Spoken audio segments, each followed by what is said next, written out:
So, berapa lapis kamu, Bun? Sekarang pakai 4 lapis. 4 lapis. Terakhir semalam ya lihat itu 4 derajat 6 derajat ya. Terakhir semalam 4. 4. Luar biasa. Jam 3 pagi gitu 4 derajat. Kita bangun jam 3 pagi teman-teman di sini. Kenapa bangun jam 3 pagi? Karena sebenarnya waktu di Indonesia itu udah jam 7 ya. Iya kan? Iya. Jadi semuanya aku lihat chat di grup itu udah rame. Dan sekarang udah jam 7. Jam 7 lewat 5 menit. Kita pengen jalan ke Masjid Eski Cami. Dan kita adalah jamaah yang telat. Tidak ikut rombongan. Biar bisa so sweet gitu ya. Nah, ini masjidnya nih, Masjid Eski Cami. Jadi hotel kita itu Ustadz cariin di deket masjid. Karena tujuan kita, iya sayang, karena tujuan kita tuh ke Turki itu tafakur sejarah Turki dan menikmati masjid-masjid di Turki. Karena jujur aja masjid di Turki itu sepi banget. Bagus banget, Masya Allah. Kemarin kita ke Selimiye, masjid Kubah terbesar dibandingkan Hagia Sophia. Cuman di situ yang sholat yang sholat maghrib itu cuma 5 orang. Nggak tahu nih sholat subuh di sini berapa orang. Ya udah, langsung nanti kita shoot aja di sana ya. Kita kasih kabar. Gimana Bun? Suasana Edirne kalau di Turki, suasana Edirne ini kayak kampung gitu. Iya, Perkampungan gitu. Asik. Jadi kita lihat kiri kanan tuh kayak banyaknya orang tua, anak muda gak ada yang nongkrong gitu. Perjalanan menuju Eski Cami. Iya. Kita udah sampai di masjidnya. Cuman kok ini sepi banget. Apa kita salah masjid?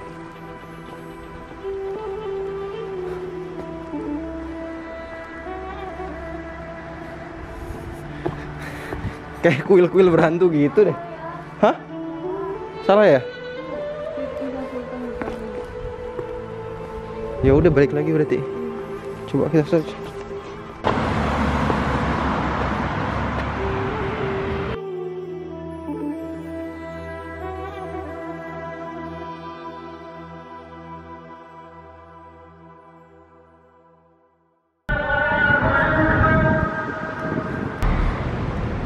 Wah, nama Muhammad. Nabi Muhammad sallallahu alaihi wasallam.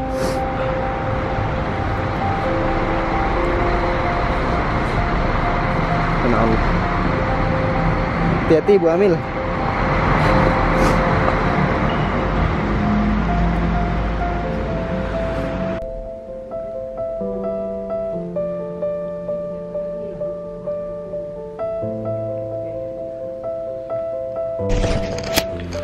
Akhirnya kita menemukan masjid yang benar. Padahal udah 2 kali kesini. Tapi kirain aku ganti masjid. Pas be. Dia dulu telat, bangunnya telat. Bukan. Kita ke sana dulu. Kirain Masjid Eski Cami yang di sebelah sana. Nyasar. Meresahkan warga. Ya serius. Ini epic banget sih. Kenapa? Ada Abu Bakar. Banget nih. Iya kan? Gimana? Jamaah kita doang. Coba kita ke sana. Kita cek jamaahnya. Ayo. Di sini lagi PSBB, jadi jamaahnya itu tidak banyak. Bahkan tadi kita di sini masih dikunci. Iya. Nggak bisa masuk. Ustadz kali dulu. Bisa masuk. Ternyata takmir masjidnya belum datang karena belum subuh. Ini barusan. Padahal udah jam 7 lewat ya. 2 menit lalu baru azan. Tuh, jamaah ada 5 orang. 1, 2, 3, 4, 5. Nah, lebih banyak rombongan kita ya dibandingkan jamaahnya. Iya, lebih banyak di kontak gue. Jamaah 8 orang. jadi itu salah satu kelebihan Indonesia. Indonesia tuh termasuk pemudanya deket banget sama Islam. Iya, deket banget sama Masya Allah. Apalagi anak muda. Apalagi contoh-contohnya kayak Bang Juna ini. Bang Juna apa? Lu contohnya. Ya Allah. Jadi ini belum komat kan? Belum komat kan? Oh bro? Belum komat kan? Belum, baru tahun lalu setiap habis sholat dari sini biasanya ada pembagian makanan di luar. Cuman karena PSBB nggak tahu ada apa enggak. Tahun lalu banyak nggak jamaahnya? Kita sama Ustadz Wali nggak pernah bawa lebih dari 30. Bukan jamaah sini bro. Oh jemaah sini. Cuman sebatas itu aja paling tuh. Apa? Lantai kedua tuh. Ada 20 orang. 20 ada. Bayangin ya. Jadi setiap habis subuh azan baca Yasin dulu. Ini orang apa? Orang lah di atas. Mana bro? Di atas. Taruh di situ. Atau di situ.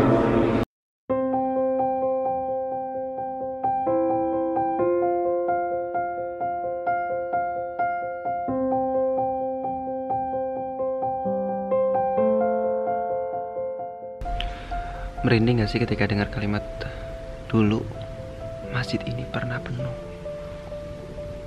Dulu masjid ini pernah penuh. Itu langsung merinding gitu aku. Tapi sekarang kan sepi banget kan. Sebegitu jauhnya kita sama Islam. La haula wala quwwata illa billah. Masjid seindah ini, semegah ini. Bener yang dikata sama Ustadz Wimar, yang terpenting itu fisik apa non fisik. Jadi kalau kita disuruh milih, dua-duanya penting, tapi yang paling penting itu non fisik. Masjid itu bisa gede, masjid gede itu banyak, tapi masjid yang ramai itu sedikit.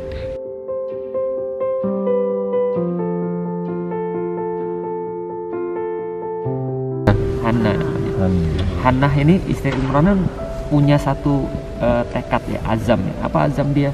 Dia berkata bahwa saya ini kalau nanti punya anak ingin menjadi muharraron. Muharraron artinya adalah orang yang membebaskan, orang yang berkhidmat, orang yang memberikan pelayanan kepada Baitul Maqdis. Nah, jadi itu tempatnya di Baitul Maqdis. Ternyata ketika lahir perempuan atau laki-laki? Perempuan. Dan Allah bilang, ya Allah tahu bahwa sesungguhnya laki-laki tidak seperti perempuan, perempuan tidak seperti laki-laki, bahwasannya Maryam ini adalah perempuan. Iya saya tahu.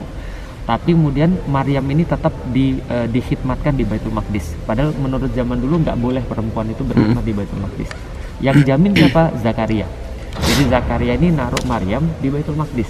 Yang aneh adalah dia setiap kali melihat Maryam ini di dalam tempatnya, ternyata dia punya banyak sekali barang-barang yang nggak dipunyai oleh orang-orang lain.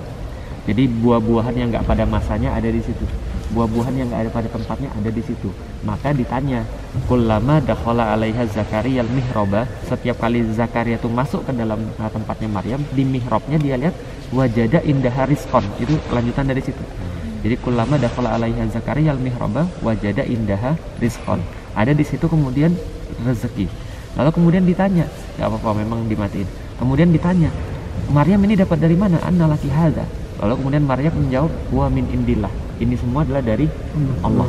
Artinya kenapa dipasang ayat itu di atas mihrab, supaya orang tahu setiap kali dia masuk masjid, kullama dakhala 'alaiha Zakaria al-mihraba, setiap kali Zakaria masuk ke dalam kamar Maryam, dilihat ada di mihrabnya wajada indaha rizqan. Berarti orang sholat itu dapat rezeki. Jadi kira-kira seperti, nah setelah kemudian tahu seperti itu, langsung hunalika da'a Zakaria rabbah. Maka kemudian disitulah Zakaria langsung pergi lalu berdoa kepada Allah untuk minta anak. Doanya kan ya sudah ini kan kita baca di surat Maryam ada, surat Al Imran ada. Satunya minta anak, setelah kemudian berdoa anak saja, satu lagi anak yang thayyibah, anak yang kemudian baik. Nah akhirnya kemudian setelah minta itu muncullah kemudian Allah mengatakan bahwa Allah memberikan Yahya pada Zakaria. Kan terus kemudian kan Zakaria nggak percaya. Kenapa? Itulah rizki. Kalau bahasa kita ya, kalau bahasa kita ketika orang sholat kan iya karena na'budu wa iya karena nasta'in. Ketika dia punya permintaan pada Allah, maka dia harus punya satu kekuatan yang besar untuk ibadah kepada Allah. Nah maka di situ dipajang supaya menjadi sebuah tanda bahwa kalau Anda mau rizki yang luar biasa ya banyak-banyaklah sholat. Nah itu jadi simbolis. Nah, Utsmani itu memang menjadikan simbol-simbol agama menjadi penghias. Beda dengan misalnya contoh, ada yang nanya, kenapa di Arab nggak ada? Itu kan ya, ya karena Arab nggak perlu simbol. Orang Arab ngangkat tangan doa, antum sudah amin. Padahal, orang Arab ngangkat tangan marah-marah, antum juga ikut angkat tangan gitu kan. Padahal dia bukan doa, dia marah-marah gitu kan. Antum ngelihat orang Arab itu langsung pernah ada cerita ada orang dari Mesir gitu kan ya, bawa seorang teman dari Indonesia sampai di Mesir, dikenalkan sama temennya ada orang Arab juga, langsung dicium tangan sama orang Indonesia karena dianggap syekh, padahal orang itu kafir gitu kan ya. Nah jadi artinya ini adalah sebuah tanda bahwa kita tuh melihat simbol tuh ya dari kadang-kadang dari wajah orang. Nah, lihat wajah saya ini kayaknya bukan muslim deh. Nah, kenapa? Karena biasanya bukan muslim kan gitu kan ya. Nah maka orang-orang Arab nggak perlu simbol, di masjid-masjid mereka nggak perlu ada kaligrafi, orang semua udah tahu. Tapi di masjid-masjid Turki ada simbol.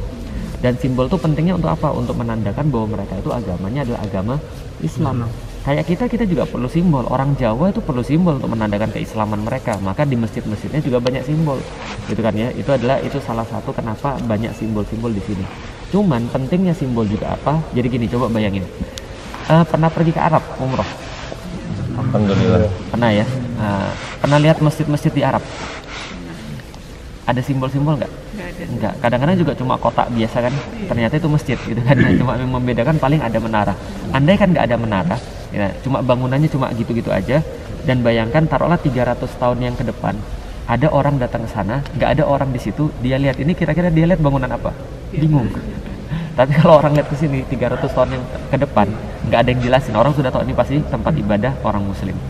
Karena banyak simbolnya. Nah itu salah satu juga kenapa banyak simbol untuk menegaskan. Dan jangan lupa ketika Utsmani ini muncul di percaturan politik dunia, dia punya beban untuk menunjukkan sebagai duta Islam. Karena dia itu adalah kekuatan yang paling dilihat pada saat itu. Maka dia harus bangun yang paling besar, yang paling indah, yang paling cantik dan segala macam. Maka masjid-masjidnya itu adalah grande dalam tanda kutip. Makanya saya bilang ini, kalau kita pergi ke Mekah Madinah bawaannya itu mau ibadah.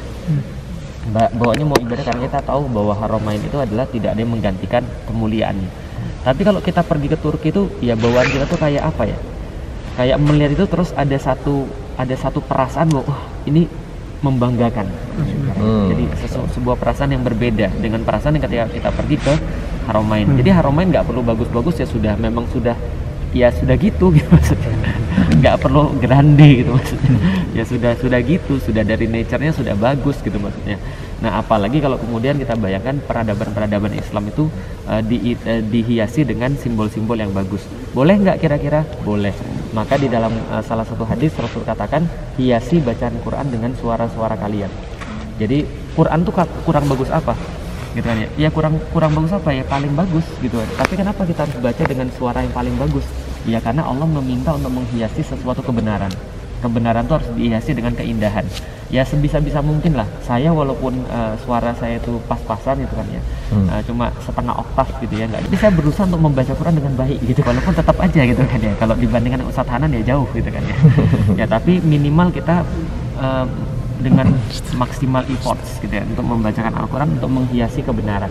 Jadi tidak cukup hanya benar, tapi harus yang namanya indah. Itulah kemudian yang kita katakan kenapa Al-Quran itu ultimate art, karena ada kebenaran dan ada keindahan di situ yang nggak bisa ditolak. Nah, selesai sholat subuh udah terang. Iya, ini udah. Jadi ternyata adzannya itu jam 7 lebih. Jam 7 apa jam 7 lebih? Jam 7 lebih. Setengah 8 orang kita keluar jam 7.10. Terus baru sholat jam 8-an. Iya. Ini baru pertama kali sholat subuh jam 8 tapi tidak berasa kelar. Iya. Bagus banget ya. Mana? Oh iya. Selimie. Epic ya, Dek? Masya Allah. Bagus kan, Dek?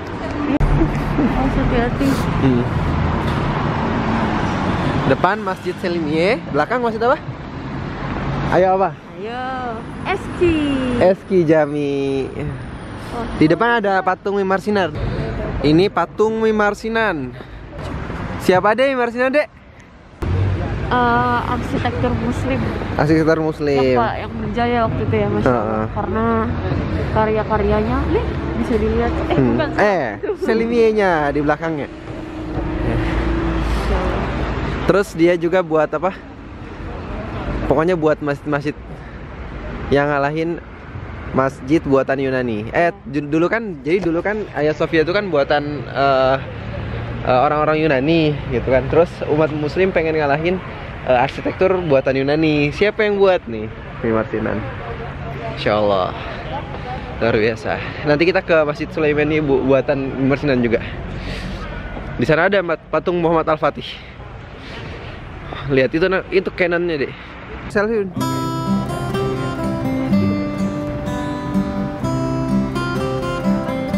Ayo. Jadi pada PSBB gini makannya diplastikin ya? Iya. Yang Om. Betul. Aduh, nih makan pagi begini coba. Luar biasa. Mas Bobi ditanyain, Mas yang paling favorit mana? Nggak ada. Saya mending soto Betawi katanya. Alhamdulillah udah makan, udah sarapan. Yang banget alhamdulillah. Senang banget. Tapi tadi makanannya luar biasa ya? Iya. Luar biasa. Aneh. Kenapa? Gini. Ini. Gini. Ini. Iya. Nah. Kayaknya. Ini. Atas. Iya, Ibu. Udah beres semua, Bu? Langsung go Istanbul kita ya, Bu ya? Iya. Bismillahirrahmanirrahim.